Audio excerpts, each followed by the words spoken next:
name is Erin. I am a standard of beauty that isn't accepted by a majority of this world. I am black, tall, and fat. It's been this way for a majority of my life. At 5 years, I get home from school, see my mom, and immediately notice 2 bunches of the freshest yellow daffodils I've ever seen. More yellow than the sun.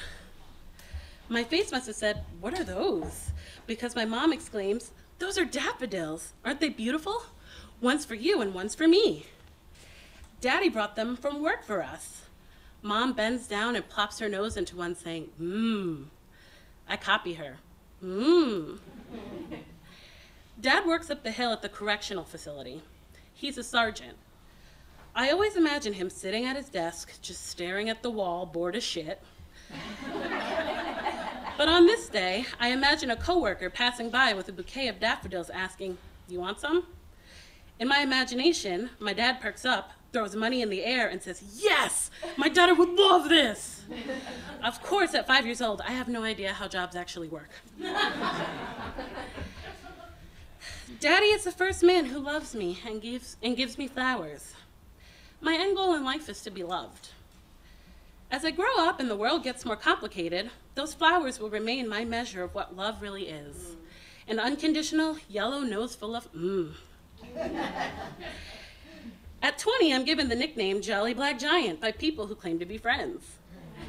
This name helps remind me, in case I slip up and forget, that no one will ever think romantically about me. One night, I get a text message from my best friend, Kaylee. "You want to go to the bar?" Fuck. No, I whine at my phone. That means I have to put on civilized clothes and attempt to be someone I'm not. I have to sit and think of every single article of clothing I own, wave a magic wand over my eyes, and summon my inner diva. Before I can push send, another text arrives. The tavern isn't IDing. Ashley's coming along. Tequila sunrises. She said my safe 2 words. Tequila sunrise. I can't resist. Damn this woman. I beg my spirit animal, Beyonce, to guide me through my fat girl wardrobe of Yankees apparel, Adidas sweatshirts, and Kmart clearance items designed for the 40-year-old woman trying to be hip. I settle on a shimmery number peeled from the back layer of my closet and do my overgrown permed hair as best I can. Yes, I am delicious. I tell a fluid lie to my parents about an ice cream party at the girls' house. I hear a honk for me to come out to the car. Kaylee and Ashley are wearing simple tank tops and jeans, looking like finalists on America's Next Top Model. And Maggie's in the backseat, the reincarnation of Persephone herself. I'm suddenly aware of how many stomach rolls I have and just want to vomit from all the cute in this damn Dodge Neon. I'm ready to go home and we haven't even left my driveway. But I know that drinks will help relax me. At least, that's what I think until the boys conveniently meet us at the bar. One of their jobs is to remind me that I'm the Jolly Black Giant. I use that nickname as the reason why I can't ever be in the spotlight. I'm content with being another person in the crowd, not worrying about the camera panning to me, because I do not resemble the face of America that makes everyone swoon. Once, while visiting a friend in college, I go to her dress rehearsal with her. I volunteer to help with props.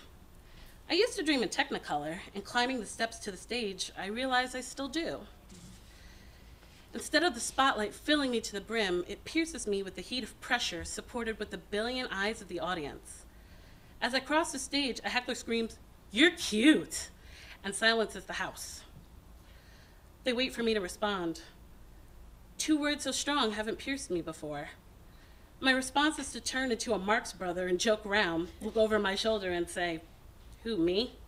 and wait for the laughs.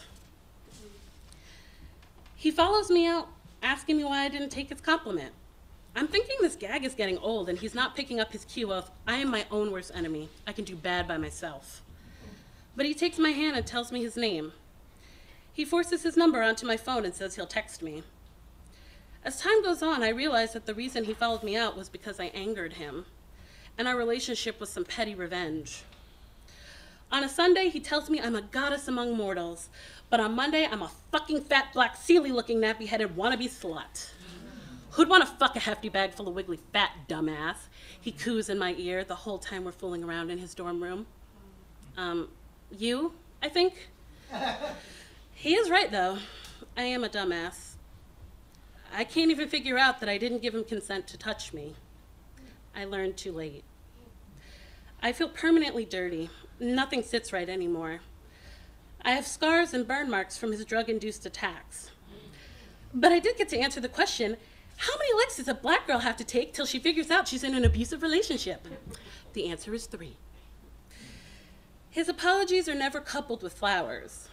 He and my next boyfriend believe that flowers are a useless disposal of money, and I'm not worth that. So I head to the dollar store and buy a bouquet of fake daffodils that sit on the emergency brake of my Chevy Cobalt to remind me I'm worth a damn. I give online dating one last try and meet a shy man. He wears Hawaiian shirts and reminds me of Magnum P.I. Okay, Tom Selleck, I say to myself, let's get this date over with.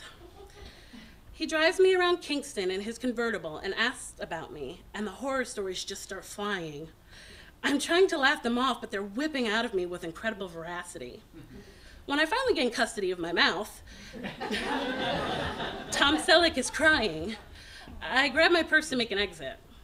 He pulls me back and says, I'm sorry. He calls me a beautiful woman, shy and sweet. He must feel a joke coming on because he tells me to be serious. He explains that he's falling hard for me and would like to spend as much time with me kissing away all of the pain I've suffered. I have no reason to believe him. 9 years, a house, and a marriage later, I still wake up and ask him if he likes me as a friend or not. As we cuddle under our daffodil-colored wedding pictures.